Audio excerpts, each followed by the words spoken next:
Hi welcome to Mahanagar. నేను మీ మనోజ్.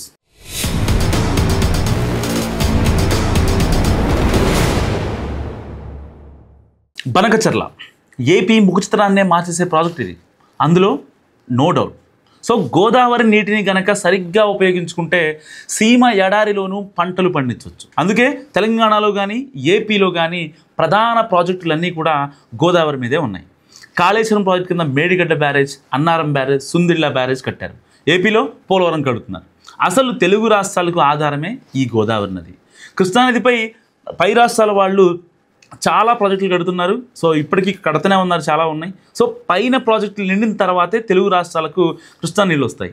అందుకే వర్షాకాలంలో గోదావరి వరద పోటెత్తి ప్రాజెక్టులు నిండుతాయి. కానీ కృష్ణమ్మ పొంగడం చాలా అరుదు. మొన్న విజయవాడ అప్పుడు చూసాం, కానీ ఎప్పుడు ఇది గడిచిన 25 ఏళ్లలో కృష్ణా పొంగడం అనేది ఎప్పుడూ లేదు. సో గోదావరిపై ఎన్ని ప్రాజెక్టులు కట్టినా తక్కువే అనిపిస్తుంది ఆ వరద చూస్తే. సో ఈ ఏడాదికి కనీసం 3000 నుంచి 4000 టీఎంసీల నీళ్లు సముద్రం పాలవుతున్నాయి. 3000 టీఎంసీల నీళ్లు సముద్రంలో కలపడం అంటే అందులో 10% వాడిన ఏపీ కరువు మొత్తం పోతుంది. సో ఆ ప్రయత్నమే బనకచర్ల. ఎవరెన్ని ప్రాజెక్టులు కట్టినా ప్రతి ఏడాది కనీసం 3000 టీఎంసీల గోదావరి నీళ్లు సముద్రంలో కలుపుతున్నారు. అందులో 10% అంటే 300 టీఎంసీలు చాలు అంటుంది ఆంధ్రప్రదేశ్. బనకచర్ల ప్రాజెక్ట్ అనేది కూడా గోదావరి కృష్ణా నదులను కలుపుతుంది. అంతేకాదు బనకచర్ల నీళ్లు పెన్నా నదులు కలుస్తాయి.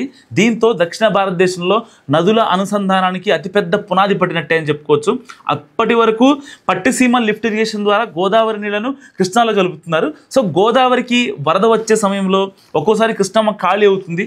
ఆ సమయంలో పట్టిసీమ నీటిని లిఫ్ట్ చేసి కృష్ణా పరివాహకంలోని పంటలకు సాగునీరు అందిస్తున్నారు. పోలవరం పూర్తయితే ఇక పట్టిసీమ అవసరం లేకుండానే గోదావరి నీటిని కృష్ణాలోకి మళ్లించవచ్చు. షార్ట్గా చెప్పాలంటే అదే బనకచర్ల ప్రాజెక్ట్. అయితే తెలంగాణ అభ్యంతరం చెప్తుంది దీనికి. తెలుగు రాష్ట్రాలకు కేటాయించిన గోదావరి నీళ్లు 1486 టీఎంసీలు.